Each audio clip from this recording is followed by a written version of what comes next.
Mitchum's horse bolted straight toward the cliff edge, with the cameras still rolling, and nobody on that western set was close enough to stop what was about to happen.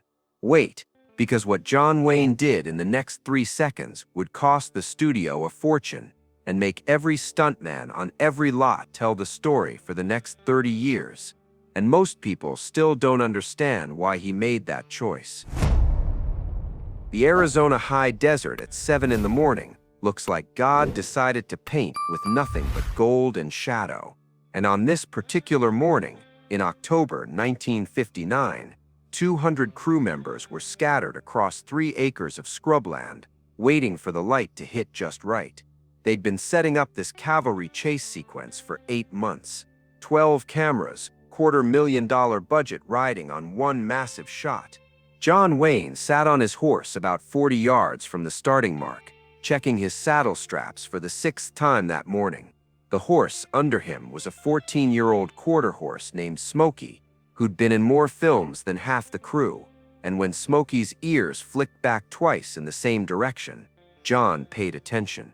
Robert Mitchum was over by the equipment trucks, smoking and talking to the wranglers about the stallion they'd brought in for him. It was a big gray animal with a white blaze down its face, the kind that looked perfect on camera but made the experienced guys nervous. The director, Vernon Cross, called everyone to positions around 6:45. The shot was simple in concept. 8 riders coming over a ridge at full gallop, cameras tracking them across 300 yards of open ground. They'd done 5 takes already. This was take 6, the one that had to work. John walked Smokey over to his mark and caught Mitchum's eye across the staging area. Mitchum grinned and gave him a 2-finger salute off his hat brim.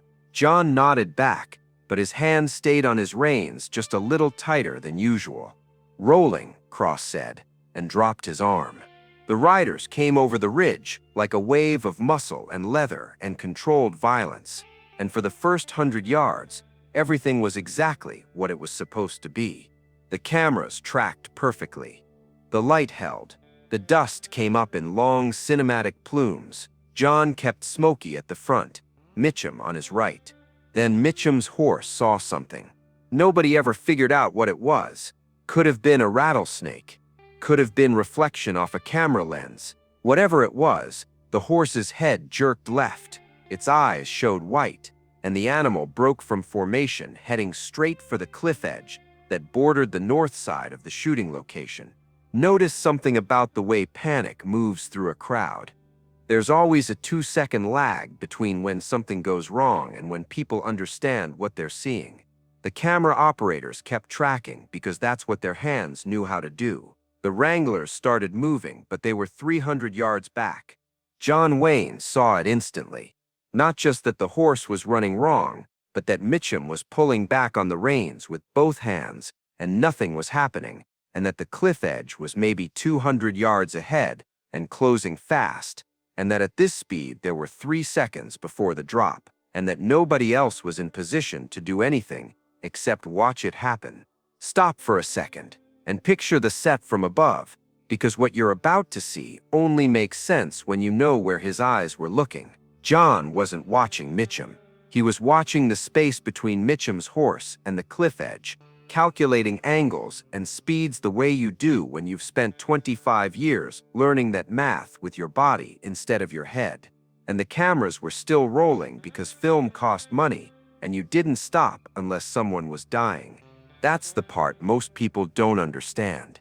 Everyone on that set knew the money was riding on this take. Everyone knew that stopping now meant another day of setup, another $20,000, another round of explanations to nervous studio executives. And everyone saw John Wayne kick Smokey hard and break formation straight toward Mitchum. He didn't yell, didn't wave his arms, just turned his horse and rode, and Smokey responded like they were one organism. The angle was wrong, too sharp, too fast, but John leaned into it anyway, and the wranglers watching would say later they'd never seen a man push a horse that hard without breaking something. Mitchum was still fighting the reins. His horse was in full panic now, running blind, and the cliff edge was close enough that you could see where the ground dropped away into nothing but air and rock. The cameras kept tracking. Vernon Cross finally screamed, "Cut!" But nobody heard him over the sound of hooves and wind, and 200 people watching something that couldn't be stopped. John closed the angle. He had maybe 10 yards of ground to work with before the physics stopped being negotiable. He came in from Mitchum's left side, not from behind where the collision would have thrown them both forward, and when Smokey pulled alongside the panicked stallion, John did something no insurance company would have signed off on. He reached across the gap between the horses and grabbed Mitchum's reins. Not Mitchum's arm, not his saddle, the reins right below where they connected to the bit, and he pulled hard to the left while simultaneously pushing Smokey right, creating a channel that forced both horses to turn away from the cliff. The stallion fought it for maybe 2 seconds, but John had leverage and weight, and Smokey's momentum, and the three animals together carved a turn that left a 6-foot trench in the desert floor and brought them to a shuddering stop, maybe 15 yards from the edge. The camera stopped. The generator cut out. Vernon Cross dropped his megaphone, and for about 5 seconds the entire Arizona high desert was silent, except for the sound of 2 horses breathing hard and dust settling slowly back to earth. Mitchum was still in his saddle, hands frozen on the reins, face locked somewhere between shock and something that hadn't processed yet into words. John let go of the stallion's reins and backed Smokey up a few steps. His hat had come off during the turn. His right shoulder looked wrong, angled in a way that suggested something had torn or popped, but his face was blank and calm. "You good?" John said. Mitchum looked at him, looked at the cliff edge, looked back at John. "Yeah," he said, and it came out like gravel. "Yeah, I'm good." Then the crew arrived, wranglers and medics, and assistant directors, and everyone who'd been too far away to help but close enough to see what almost happened. Vernon Cross was there too, his face red, megaphone still hanging from his hand. "The take's ruined," he said to nobody in particular. 8 months of setup, and the take's ruined. John was off his horse now, 3 people trying to look at his shoulder while he shrugged them off. "The horse panicked," he said. "Bit probably pinched. Could have been anything." "The cameras were rolling," Cross said, his voice edged with watching money evaporate in real time. Listen carefully to what John Wayne said next, because this is the moment that defined everything that came after. He looked at Vernon Cross, then at the crew gathering around, then back at Mitchum, who was finally getting down off the stallion with a wrangler's help. "Yeah," John said, "but we've still got Mitchum." The silence that followed lasted about 3 heartbeats, and then someone laughed, nervous and relieved, and within 10 seconds, the whole crew was laughing or shaking their heads the way people do when they've just watched something terrible almost happen and didn't. Vernon Cross didn't laugh. "That was a $250,000 shot, Duke, so we'll do it again," John said. "Different horse, different angle if you want." He picked up his hat and put it back on despite the fact that his shoulder was visibly bothering him. "I'm not making a picture where somebody dies for a shot.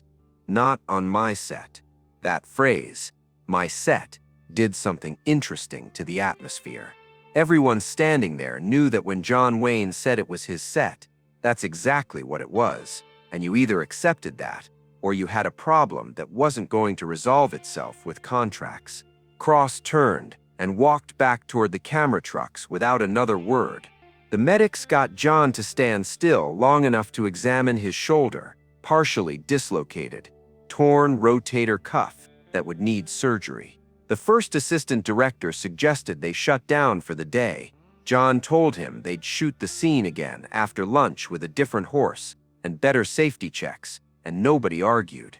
Mitchum walked over while the medics were taping John's shoulder. He had a cigarette going, hands steady now, but his eyes had that look people get when they've just had a close conversation with their own mortality. "That was a stupid thing to do," Mitchum said. "Yeah," John agreed. "Could have killed both of us. Could have. Definitely killed the shot." Yep. Mitchum took a drag and looked out at the cliff edge, then back at John. "Thanks," he said. And it was the quietest John had ever heard him speak. They broke for lunch. The wranglers brought in a different horse for Mitchum, a calm bay gelding that had never spooked once. They adjusted camera angles to account for the torn-up ground. They checked every piece of equipment twice. Then Vernon Cross checked it again. The second time they ran the shot, it was perfect.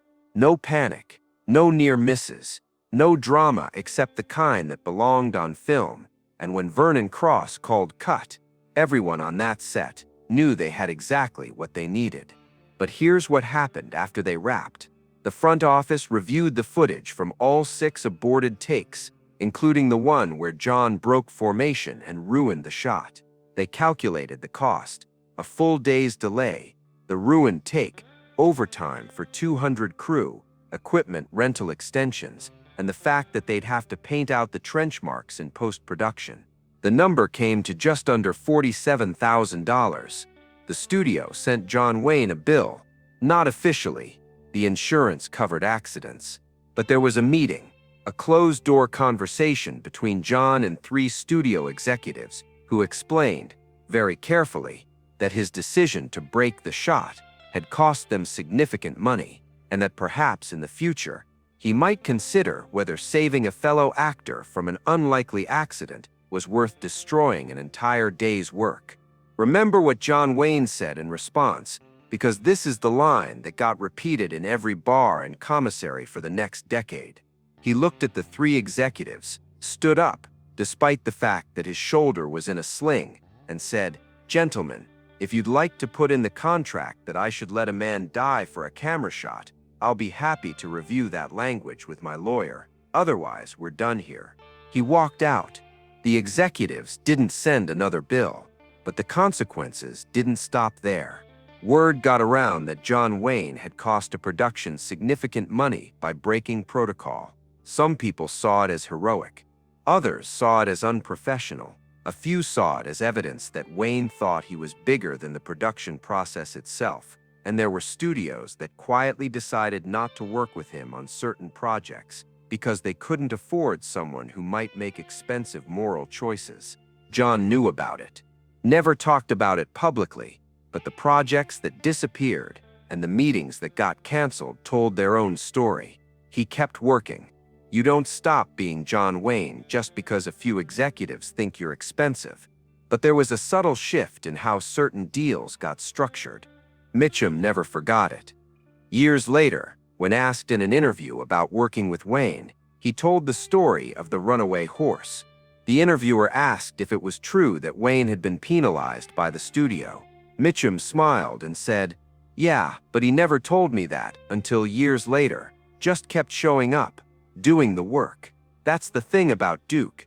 He didn't need you to know he paid a price for doing the right thing. He just needed to know it himself." The film came out in summer 1960. The cavalry chase scene was in the trailer, and it looked spectacular, all thunder and dust and momentum. Critics called it one of the best action sequences of the year.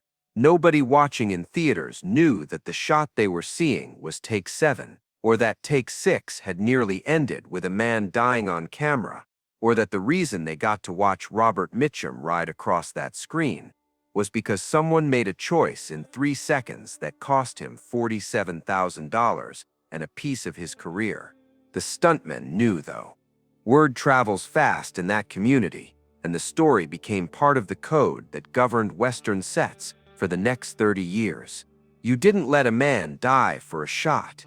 You didn't prioritize the camera over the human being. John's shoulder never fully healed.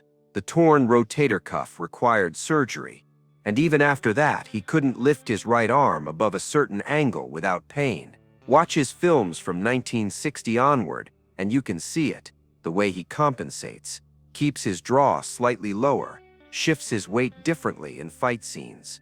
He never complained about it. When someone asked him once, years after, if he regretted the choice he made that day, he just shook his head. "I've broken bones, torn muscles, dislocated joints," he said.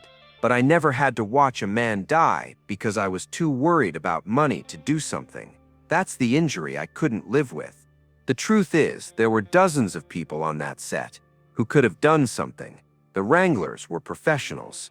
The other riders were experienced. Vernon Cross could have called cut earlier, but it was John Wayne who moved first, and that matters, because in the 3 seconds between seeing a problem and deciding what to do about it, most people freeze. He didn't freeze. He kicked his horse and changed the angle and grabbed the reins, and everything that came after, the ruined shot, the studio bill, the career complications, the permanent shoulder injury, was just the price of not freezing.